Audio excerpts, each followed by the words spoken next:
Billionaire cryptocurrency investor Michael Novogratz now saying that cryptocurrency prices have reached their bottom. Cryptocurrencies like Bitcoin have dropped around 51% since the start of the year, with Ethereum seeing losses of 73%.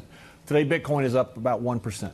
1 to 7%. With me now, the man who made his fortune in digital currencies, Galaxy Digital Capital Management founder Michael Novogratz. Michael, you were the first legitimate voice for cryptocurrencies, the first billionaire hedge fund guy, the first institutional guy who made so much money, who got into cryptocurrencies. I saw an interview where you first invested in Bitcoin at $96. It's about $6,500 today.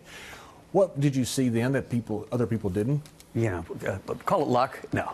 Listen, when I looked at it then, I thought, here's a new technology, which was very cool, that answered a call. And that point was people were upset with the institutions of the world. They were upset with banks. They were upset with central banks. At that point, QE2 had started and you were printing money, and people really thought there'd be a debasement of fiat currency.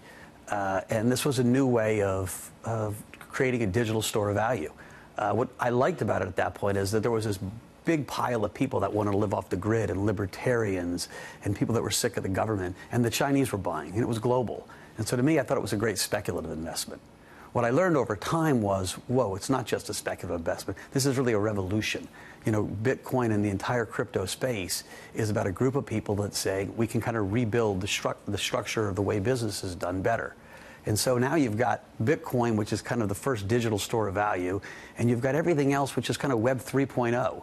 And so over time, we're going to rebuild the way the internet works. Does it stay a digital store of value, or does it become a currency, a fiat currency? I think it stays a digital store of value.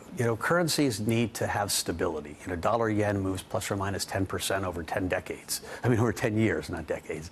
Bitcoin has moved 60% this year. And so you're not going to buy that suit one day and a week later come back and, geez, that suit just got a lot more expensive. And so you really need stability. When you look at currencies, fixed supply currencies never work. They're too easy to squeeze. If they get accepted, the price keeps going up. Right. So I like to think of it a lot more like gold. Gold's got an $8 trillion market cap. Bitcoin's got about a $120 billion market cap. And so as adoption comes, as all these young people get older and say, digital store of value makes a lot more sense than clunky old gold that sits in a safe. So far, cryptocurrencies has been a retail story. But you said the herd is coming, the institutional investors coming, which is a very bullish argument. When does that manifest itself? It's happening right now. If there are four big kind of buckets I think about, one is custody.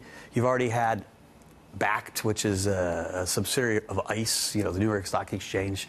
Jeff Sprecher and his team are putting out a crypto custody solution, and it's an index.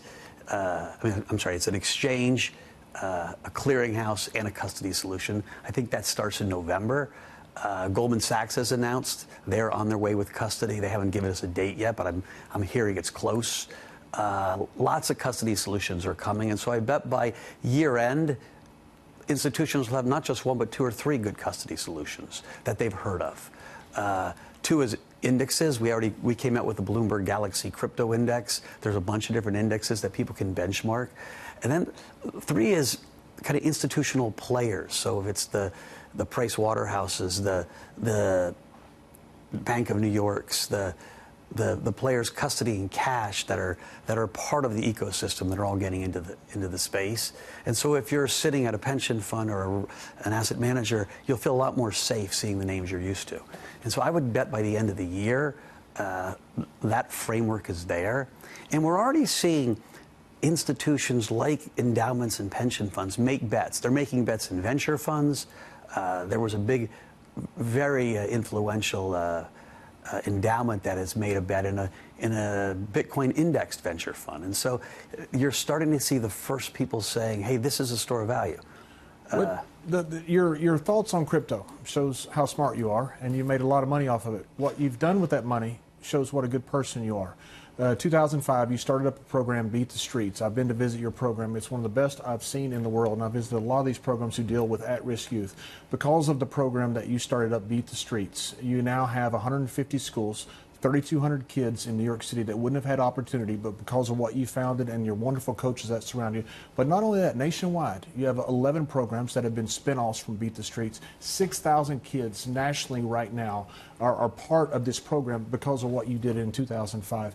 Tell me about Beat the Streets. So listen, I was a wrestler. Wrestling is a sport that teaches you to be tough, and often out of toughness comes leadership and discipline. And so we thought if we could take inner city kids and give them the training, the education that wrestlers get. I thought back of like the ancient Spartans. Like you go through the Spartan training, you came out tough. And so we wanted to teach kids to lean on their front foot, not to be afraid, to do the right thing when they see right and wrong. And it's hard to do, so we set up this program to fund coaches, and really it's the coaches that are the agents of change. And so it wasn't just me. There's an army of people that have been involved. It was my money mostly to start, but now we've got lots of donors and people that have joined the team. But it really is, can we use this sport to teach kids life lessons and toughen them up?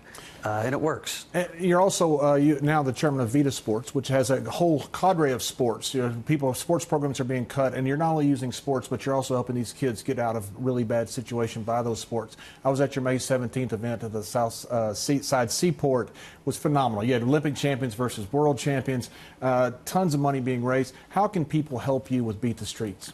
BeatTheStreets.org, there's three ways. They can donate, or they can volunteer their time, or they can literally come out and help mentor a kid.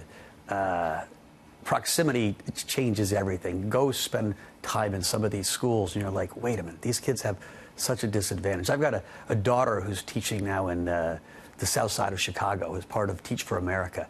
And the emails she sends home every night about the kids that she's teaching and the disadvantages they have versus privileged kids like ours shocks you. So she was doing a GoFundMe yesterday to raise $10,000 because the school doesn't have for school supplies.